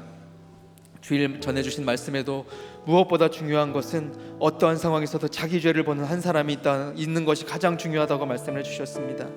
다윗이 자기 생각으로 블레셋에 갔다가 자신뿐 아니라 함께한 백성들까지도 범죄하게 한 것처럼 각자 내 생각에 빠져있는 위정자들을 주님 찾아가서 만나주시고 내 생각이 아니라 하나님의 생각으로 변하게 해달라고 기도해 주시기 바랍니다. 혼란스러운 이 전국 가운데 정말 자기 죄를 보고 애통해하는 그 한 사람의 위정자가 세워달라고 함께 기도하도록 하겠습니다. 내 생각이 중심이 되어 인본주의에 물들어 있는 이 나라를, 민족을 주님 불쌍히 여겨주셔서 신본주의가 통치하는 나라가 되게 해달라고 함께 기도해 주시고, 생명을 보호하는 태아생명보호법이 하루빨리 제정되고 동성애를 옹호하는 포괄적 차별금지법을 비롯하여서 모든 악법들을 막아주시도록, 그래서 이 마지막 때에 남한과 북한이 합력하여 하나님께서 허락하신 선교의 사명을 감당하는 이 나라가 되게 해달라고, 자기 백성을 돌보시는 하나님의 은혜가 이 땅 가운데 역사하게 해달라고 마지막으로 주여 한번 외치고 같이 기도하도록 하겠습니다. 주여! 하나님 아버지, 이 나라를 주님 불쌍히 여겨주시옵소서. 하나님 오늘 광고에 나와서 율법을 닦아주신 것처럼 하나님 오늘 나라를 불쌍히 여겨주시옵소서. 하나님 너무나 올라오셨습니다. 하나님 한 사람의 지도자 아버지 정법으로 다윗이 자기 생각으로 불러쳤을 것처럼 자신은 아니라 하나님의 백성들까지도 범죄하게 한 것처럼 각자의 내 생각에 빠져있는 우리 위정자에게 찾아가시고 만나 주시옵소서. 하나님 찾아가주시고 내 생각이 아니라 하나님의 생각으로 변하시고 주님 역사하여 주시옵소서. 혼란스러운 이 전국 가운데 자기 죄를 눌러보는, 자기 죄를 물들어 있는 애통해하는 간 사람이 세워질 수 있도록 주님 역사하여 주시옵소서. 내 생각이 중심이 되어 인본주의에 물들어 있는 이 나라와 민족을 불쌍히 여기옵소서. 신본주의가 통치하는 나라가 되시도록 주님 역사하여 주시옵소서. 하나님 이 마지막 때 우리 남한과 북한이 합력하여 하나님께서 허락하신 선교의 사명을 감당하는 이 나라가 될 수 있도록 아버지 역사하여 주시옵소서. 자기 백성을 돌보시는 하나님과 이 땅 가운데 임하도록 주님 함께하여 주시옵소서. 우리를 돌보아주시고 하나님 이 나라가 주님 주신 귀한 사명을 감당하는 주님 역사하여 주시옵소서. 우리가 나라를 위해서 먼저 회개하고 기도한다. 주님께서 이 나라에 이 나라를 고쳐주실 수 없습니다. 하나님 불쌍히 여겨주시고 아버지 역사하여 주시옵소서. 하나님 아버지 감사합니다. 다윗이 내 생각으로 블레셋 땅으로 들어간 것 같이 저도 내 생각에 사로잡혀서 세상의 블레셋으로 들어갔던 죄인임을 고백합니다. 온전히 은혜의 자리로, 사명의 자리로 돌아왔지만 시간이 지나니 여전히 목이 곧은 백성이 되어 자녀 양육에도 내가 옳다고 생각하며 내 생각대로 행했음을 고백합니다. 아들의 신고 사건이 없었으면 여전히 제가 죄인인 줄도 모르고 있을 저에게 이 사건으로 모든 것을 드러나게 하시고 그동안 깨닫지 못했던 내 안의 점진적 악을 보게 하시니 감사드립니다. 부모에게서 받은 두려움을 내 생각대로 피하고자 했지만 결국은 자녀에게 또 다른 두려움으로 만나게 하시고 나를 합리화하기 위하여 아내를 계속해서 무시했던 죄인임을 고백하오니 주님 불쌍히 여겨 주시옵소서. 이제는 돌이켜 내 생각이 아닌 하나님의 생각으로 자녀의 때에 맞는 양육과 훈계를 공동체에 묻고 순종하여 내 생각이 아닌 하나님의 생각으로 자녀를 양육할 수 있도록 주님 역사하여 주시옵소서. 저희 가정과 같이 자녀 양육의 문제로 어찌할 바 모르는 모든 가정들을 주님 찾아가 주시옵소서. 내가 문제 부모임을 인정하여 하나님 앞에 회개하며 돌이키는 본이 되는 부모가 될 수 있도록 주님 역사하여 주시옵소서. 그랬을 때 오늘 나인성 과부에 죽었던 아들이 일어났던 것처럼 우리의 자녀들이 예수님의 말씀을 듣고 그 자리에서 일어나 복음을 말하는 귀한 은혜가 있을 수 있도록 주님 역사하여 주시옵소서. 하나님 내일부터 있을 청소년부 수련회 가운데 주님 함께하여 주시옵소서. 우리 자녀들이 성령의 기름 부음을 받아 내 삶을 주님께 드리는 귀한 고백이 넘쳐날 수 있도록 주님 역사하여 주시고 구속사의 가치관이 심어질 수 있도록 주님께서 역사하여 주시옵소서. 오가는 모든 발걸음을 지켜주시고 사고 없이 안전하게 진행될 수 있도록 주님 지켜보호하여 주시옵소서. 이를 위해서 수고하는 모든 사역자와 교사와 스태프들을 주님 붙들어 주셔서 그 자리에서 먼저 기름 부음을 경험하는 귀한 은혜를 허락하여 주시옵소서. 진행 중인 모든 해외 TT 가운데도 함께하여 주셔서 죽은 자가 살아나는 은혜가 역사가 있을 수 있도록 주님 지켜 주시옵소서. 하나님, 혼란스러운 이 나라를 주님 불쌍히 여겨주시고 우리에게 허락하신 심판과 같은 이 시간 가운데 내가 먼저 말씀으로 회개하고 돌이키며 옳고 그름이 아닌 구속사의 말씀을 통해서 이 나라를 위해 기도하게 하여 주시옵소서. 위정자들을 주님 붙들어 주시옵소서. 각자의 자리에서 예수님을 만나고 하나님을 경외하며 내 생각이 아닌 하나님의 생각으로 백성을 섬기게 하여 주시옵소서. 하나님, 각종 영육간의 또 정신적 질병으로 고통받고 있는 모든 성도님들을 찾아가 주시옵소서. 남편의 문제, 아내의 문제, 자녀의 문제, 부모의 문제 가운데 두려워하고 있는 한 분 한 분을 주님 찾아가 주시옵소서. 나의 두려움 때문에 블레셋으로 가는 것이 아니라 하나님께 모든 것을 아뢰고 나아갈 때 주님 우리 가운데 찾아와 주시옵소서. 오늘 과부를 불쌍히 여기시는 은혜가 우리 가운데도 임하게 하여 주시옵소서. 청년아 일어나라 하심에 죽었던 자가 일어나 앉고 말도 하였다는 그 말씀이 우리 각 가정에 우리 가운데 임하게 하여 주시옵소서. 주님 불쌍히 여겨 주시옵소서. 일어나게 하여 주시옵소서. 고쳐 주시옵소서. 불쌍히 여겨 주시옵소서. 살려 주시옵소서. 주님 불쌍히 여겨 주시옵소서. 그래서 우리에게 찾아온 죽음과 같은 이 사건이 주님께 영광을 돌리고 자기 백성을 돌보시는 하나님의 소문이 사방에 두루 퍼지는 은혜의 시간이 될 수 있도록 주님 역사하여 주시옵소서. 이제는 우리 주 예수 그리스도의 은혜와 성부 하나님의 극진하신 사랑하심과 성령님의 감화 감동 위로 교통하시는 은혜가 이제는 인간적인 내 생각을 내려놓고 구원의 생각, 구속사의 생각으로 바꾸기로 작정하는 모든 성도님들 머리 위에, 특별히 오늘 말씀해 주신 초원님과 그 가족 머리 위에, 이 땅의 모든 주의 백성 머리 위에 이제로부터 영원토록 함께 하시기를 간절히 축원하옵나이다. 아멘.